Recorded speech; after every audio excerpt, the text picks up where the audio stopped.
देखिए हर खबर यहीं पर, सब्सक्राइब कीजिए TV9 भारतवर्ष। आपके लिए मैं कुछ पढ़ दूं ताकि आप अपना दिमाग बना लें और उसके बाद मैं आपसे जवाब लेता हूं। आप जरा ये थोड़ा सुन लीजिए। देखिए, पहले 4 मार्च 2020 का मैंने हवाला दिया, जहां पश्चिम बंगाल की मुख्यमंत्री कह रही हैं कि ये कोरोना वायरस का हौवा खड़ा किया जा रहा है, इससे डरने की आवश्यकता नहीं है। 27 दिसंबर 2019 पश्चिम बंगाल की मुख्यमंत्री ममता बनर्जी ने कहा कि जब तक मैं जिंदा हूं तब तक बंगाल में संशोधित नागरिकता कानून लागू नहीं होगा। 3 फरवरी 2019 सीबीआई की कार्रवाई से भड़की Mamata Banerjee. CBI team chit fund मामले में कोलकाता पुलिस प्रमुख के घर पहुंची तो राज्य की मुख्यमंत्री ममता बनर्जी राज्य के वरिष्ठ पुलिस अधिकारी राजीव कुमार के घर पहुंच गई। कहा कि हमने सीबीआई को अरेस्ट नहीं किया, इसी का शुक्र मनाइए। तीस्ता जल समझौते का विरोध। मोदी सरकार तीस्ता जल समझौते की समस्या खत्म करना चाहती है, लेकिन मुख्यमंत्री पश्चिम बंगाल की इसके विरोध में खड़ी रही। संयुक्त इंजीनियरिंग प्रवेश परीक्षा। देश के सभी इंजीनियरिंग कॉलेजों में प्रवेश के लिए एकल संयुक्त परीक्षा के मोदी सरकार की पहल का ममता बनर्जी ने जमकर विरोध किया। स्मार्ट सिटी मिशन से पीछे हट गई ममता। 2015 में 100 स्मार्ट सिटी, 4 पश्चिम बंगाल के लिए शहरों का नाम चयनित हुआ, लेकिन ये ममता बनर्जी को मंजूर नहीं था। Real estate regulatory authority act Paschim Bengal में, ये भी ममता को मंजूर नहीं है, सामने आकर खड़ी हो गई।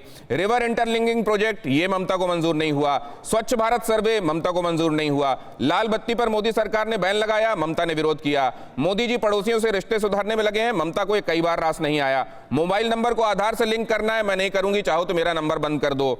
ममता सरकार ने दीनदयाल उपाध्याय अंत्योदय योजना का नाम, अभी ये बहुत लंबी लिस्ट है, मैं तो थका जा रहा हूं ये पढ़ पढ़ के। शांतनु जी जरा ये मुझको बताइएगा कि ये विरोध, मतलब ये दिमाग में ठान लिया गया है कि अगर सूरज पूरब से उगता है कहा जाएगा तो हम पूरी कोशिश करेंगे पश्चिम से उगाने की, क्योंकि मोदी का विरोध करना है।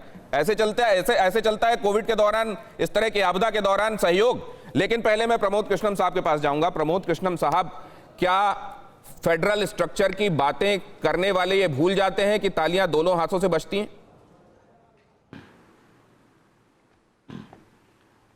देखिए गौतम जी, ये जो आप बता रहे थे कि कब कब ममता बनर्जी ने विरोध किया, ये बिल्कुल आप सही कह रहे हैं कि उन्होंने विरोध किया, ये सब चीज़ें पब्लिक डोमेन में हैं। लेकिन बीजेपी ने ममता बनर्जी का कब कब विरोध किया, क्या क्या सेंटेंस यूज किए, किन किन बातों से उन्हें नवाजा गया, किन किन उपाधियों से नवाजा गया, ये आपने नहीं बताया। मैंने इसमें कभी कहीं पे भी इसका जिक्र नहीं किया कि ममता बनर्जी ने पर्सनली नरेंद्र मोदी को क्या कहा है। नो, मैं पर्सनल एलिगेशंस पे गया ही नहीं।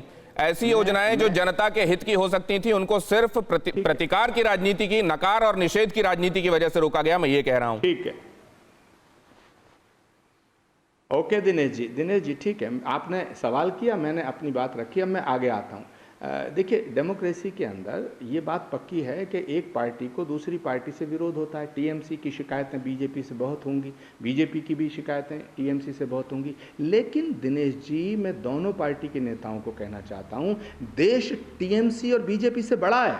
बिल्कुल, ये संकट देश पे है, ये टीएमसी और बीजेपी पे संकट नहीं है। ये दिनेश गौतम का, आचार्य प्रमोद कृष्णम का और अतुल अंजान साहब का और अर्जुन सिंह जी का मसला नहीं है। हम सब लड़ लेंगे, बाद में लड़ लेंगे। तो मैं बार बार निवेदन ये करना चाहता हूं कि अगर केंद्र सरकार ने कोई बात कही है और उसको वहां किसी वजह से उसका इम्प्लीमेंटेशन नहीं हो पा रहा है, तो उसमें बैठ के बात कर लीजिएगा। मुझे सबसे बड़ा जो इसमें लैप्सिस लग रहा है, ये कमेटी का मसला नहीं है, ये कहीं ना कहीं फेथ डगमगा रहा है। सर, अगर ऐसा कहा जाएगा ना की गवर्नमेंट कि एक वायरस का हौवा खड़ा किया जा रहा है, टीएमसी का केंद्र सरकार का फेथ नहीं है, ये फेथ डगमगा रहा है। केंद्र को लगेगा सर, केंद्र को लगेगा कि वायरस की गंभीरता को समझा जा रहा है कि नहीं।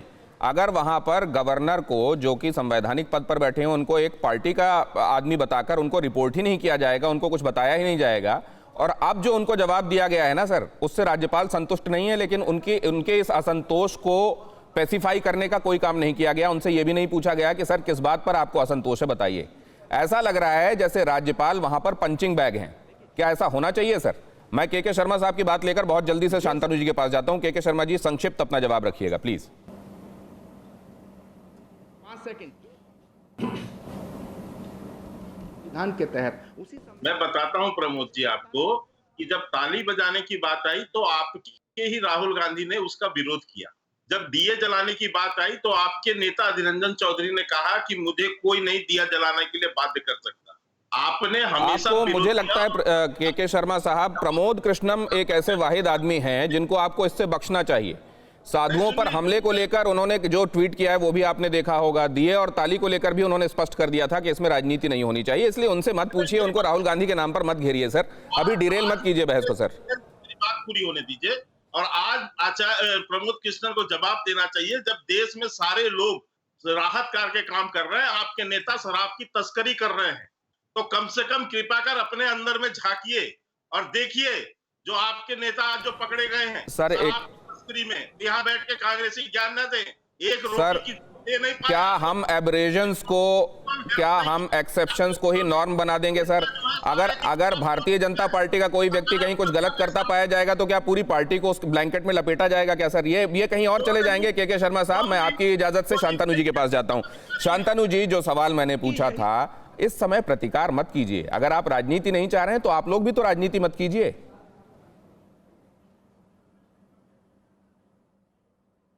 देखिए, मेरे को ये कहना है, पहली बात आप गवर्नर का बात बोला, ये सिर्फ वेस्ट बंगाल का गवर्नर का इशू नहीं है। अब तथागत राय को देखिए, अभी जिस गवर्नर को स्टेट में भेजा जा रहा है, they are acting like the spokesman of BJP, which is very unfortunate and very unfortunate for the inter country. आज हमने देखा है कि राष्ट्रपति भवन में भी कोरोना का खाना हो गया। ये ममता बनर्जी वही शेरनी है जो सीना टन के अपोज करता है नरेंद्र मोदी का। ये पार्लियामेंट में एक ही पार्टी है, ऑल इंडिया तृणमूल कांग्रेस, जो हर एक इशू में लीगली बोलता है एंड फॉर द पीपल बोलता है।